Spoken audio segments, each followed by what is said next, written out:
Hi, hello. Welcome to the Naturehood Facebook Live stream series. My name's Catherine. If you've been watching the series for a few weeks, you'll remember me from a few weeks ago.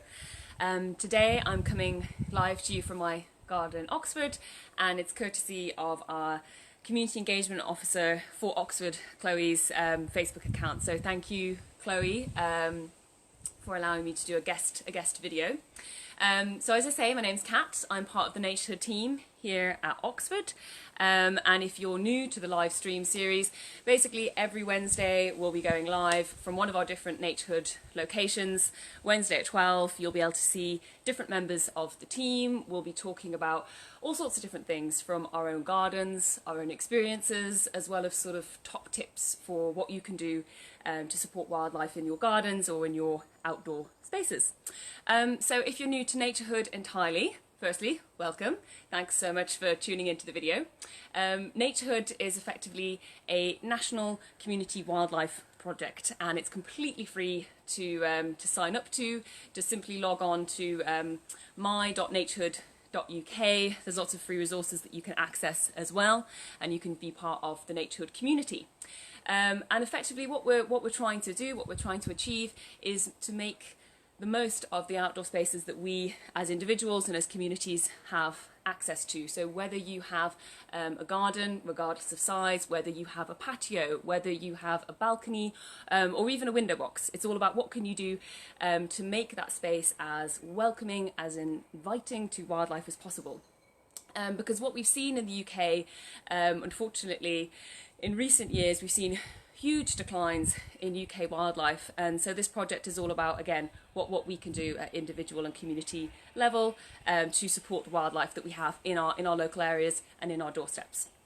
But Naturehood is also a research project. So as well as taking these actions in your garden, we are asking you to tell us about those actions. We are asking you to tell us what wildlife you see in your gardens, and we are asking you to tell your neighbours, your friends and your family and everyone in your community to get involved, because the more people we have taking action for wildlife, the greater impact that we can have. And that research is all about monitoring that impact and how effective these sorts of actions are. And also now is a great time to get involved in Naturehood. We're coming into the summer. We're also spending a lot more time outside than perhaps we would have imagined. In fact, we have more time on our hands than perhaps we would have imagined at the start of this year. So it's a really good time to get involved. So do visit our Facebook, our website for details on how to sign up. But today's live stream series is following on from our theme of the week, which is all about wildlife passageways and wildlife housing. So I'm quite excited because I've got a couple of props today. This is our Sparrow boxes that we're going to be looking at, but I've also got a Hedgehog house to show you, and I'm also going to be showing you the wildlife passageway that I have in my garden as well. But before I launch into all of that, this is also just an ask and an invitation. If you've got bird boxes, if you've got hedgehog houses, if you've got bee hotels, please take a picture, please send them in. Let us see what you're doing in your gardens, and join us in the conversation as well.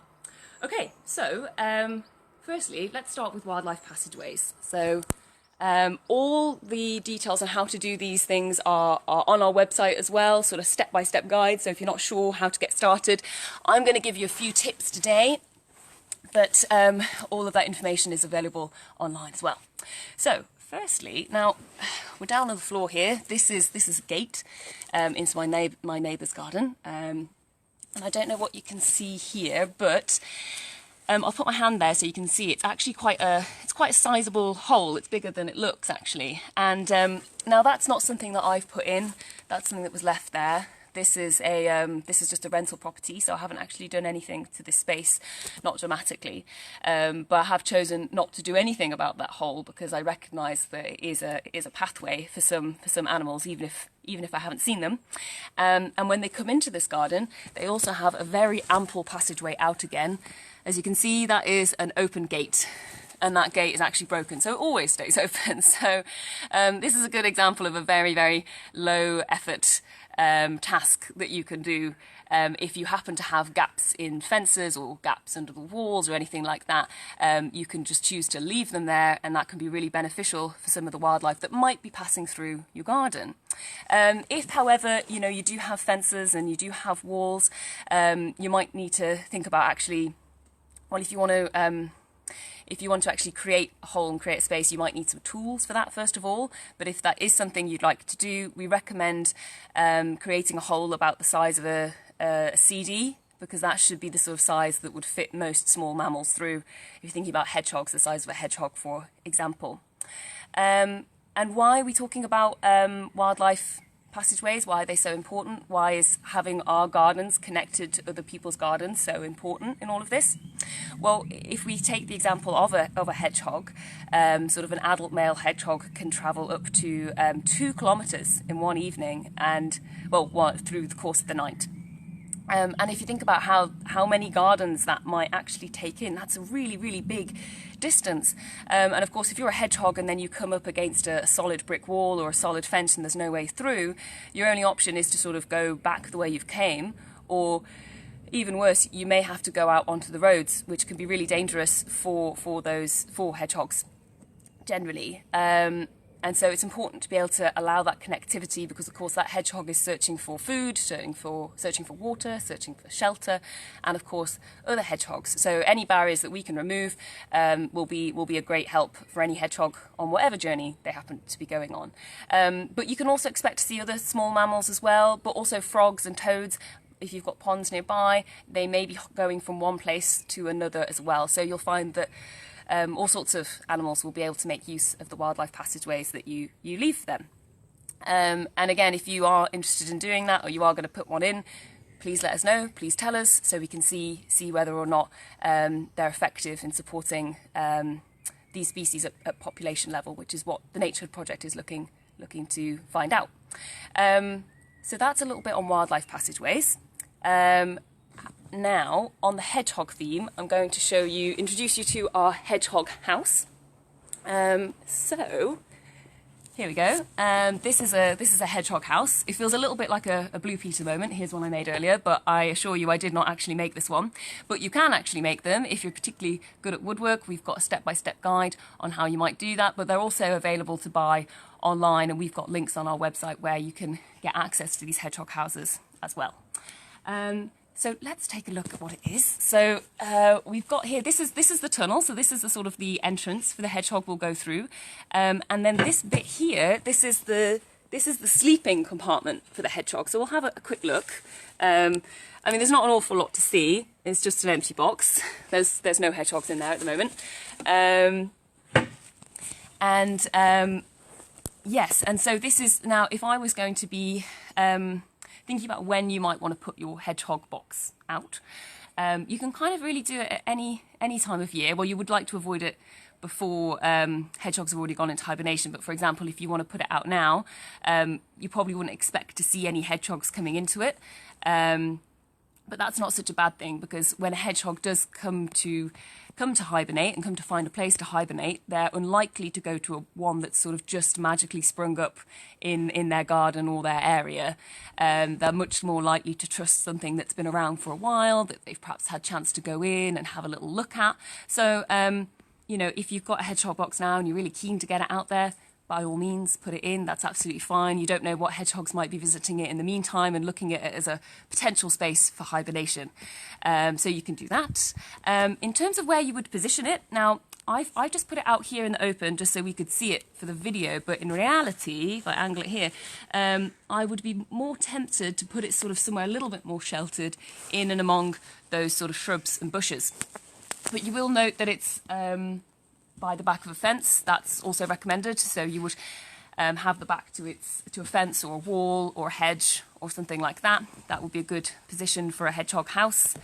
What other things can I tell you about hedgehog houses? Oh, so one thing I would do if I was keeping it here is to sort of tilt. So you see the tunnel, I would sort of maybe have it slightly angled, slightly higher, so that it tilts down. That's just in case when it rains, you don't actually have it going back the other way and flooding the bedroom, which really wouldn't be very nice for anybody, not even a hedgehog. So that's something to bear in mind. As is, if you have a hedgehog house, you will need to maintain it. You will need to clean it out in between seasons or occupants. And that would just be a case of you'd open up the lid, you'd remove any sort of old bedding, and you'd flush it out with hot water. And you'd be mindful about when you would do that so that you don't disturb a hedgehog sort of nursing her hoglets, which are baby hedgehogs. Or, of course, a hedgehog while it's hibernating over the winter. You would avoid that at all costs. But again, we have details about when and the best times to do these things on our website as well, if you're interested in doing that. Yeah, so that's the hedgehog house. Anything more on hedgehogs? I don't think so. If you've got a hedgehog house in your garden, or you've even seen hedgehogs, by all means, send us in some photos because we'd love to see them. Okay, so I'm going to move on now to our sparrow boxes. So the great thing about sparrow boxes is you don't even really need to have a garden, because sparrow boxes, you would put them probably on an external wall off your house or your block of flats or wherever it is that you live, but you can also hang it up on a tree as well. So here I've got some very nice sparrow boxes that you can have a good look at. There we go. Now you'll see lots of different types of shapes and sizes of bird houses. They're very easy to come by at garden centres and things like this. What makes this box a sparrow box is its design. It's mainly that little hole there that you see. It's about sort of just 3 centimetres in diameter, perfect sparrow size. And here it's about 15 centimetres high. Now, if you wanted to have sparrow boxes, a couple of things to think about is that sparrows are incredibly sociable creatures and they prefer, where possible, to nest together. So if you just put one box up, you're probably unlikely to get many sparrows coming to stay. Probably not the most attractive prospect for a sparrow. So we would recommend having at least 2, maybe 3 boxes in a row. In terms of how you would fit them to the wall, you'd like them to be about 3 meters high is what they usually recommend. So you'd probably need a step ladder or a ladder of some kind, and obviously some tools to sort of fix them onto the wall. But this sort of has like a hook type thing. So, but again, we got details on how you can do that and the practicalities of it. A couple of other things that I learned in this process that I didn't really appreciate before was where you position them, which might be a little bit tricky depending on your house or what walls you've got accessible to. But where possible, they recommend that you actually don't have the entrance to the sparrow house in the sort of southwest position, which for us is sort of, that's kind of roughly west. South. And that's to do with the prevailing winds that come from that direction, but also the direct sunlight that comes from that direction, which means it will be less attractive to your sparrow. So it's recommended to avoid that if you can. And also, if you are fixing your sparrow houses to a tree trunk, it's worth thinking about where is the dampest part of the tree trunk and avoiding that again, because that's not going to be very attractive to a sparrow either. So these, again, you can make them yourself if you're feeling very crafty, or you can buy them online as well, and we've got details on where you can do that. Sparrow boxes, like hedgehog houses, also need to be maintained, so they do need to be cleaned out in between seasons, in between your tenants. Again, it's a case of just removing the sort of the nest debris that you would have and flushing them with hot water. You don't need to use soap or anything like that. They wouldn't appreciate anything like that. So just hot water would be absolutely fine. And then it can be ready for a new sparrow to move in. So that's just a couple of examples of the sorts of wildlife housing that you could have in your outdoor space. Another popular one is obviously bee hotels, and again, we've got details on how to make your own bee hotel. In fact, there's all sorts of different examples for bee hotels, and there's something really easy to come by in garden centres and outdoor shops and things like that. So yeah, so there's lots of options that you can have. By all means, check out the my.naturehood.uk for more details on the sort of actions you can take. Like I say, please let us know if you are taking these actions in your gardens. It would be great to see if you get any wildlife visiting them, if you get any sparrows in your sparrow boxes, if you manage to get some pictures, that would be fab as well. And really good to see how yeah, how these sorts of things are progressing across the UK, and sort of get that picture. So that would be wonderful. That's probably enough from me now. So thanks so much for tuning in. Next week you'll be hearing from James, and we've got some exciting developments in the Naturehood team, all about a new platform. So I'll leave James to talk to you about those things next week. Same time, Wednesday at 12. In the meantime, have a great week. Enjoy the weather, enjoy the outdoors, and we'll see you again very soon. Thanks very much. Bye.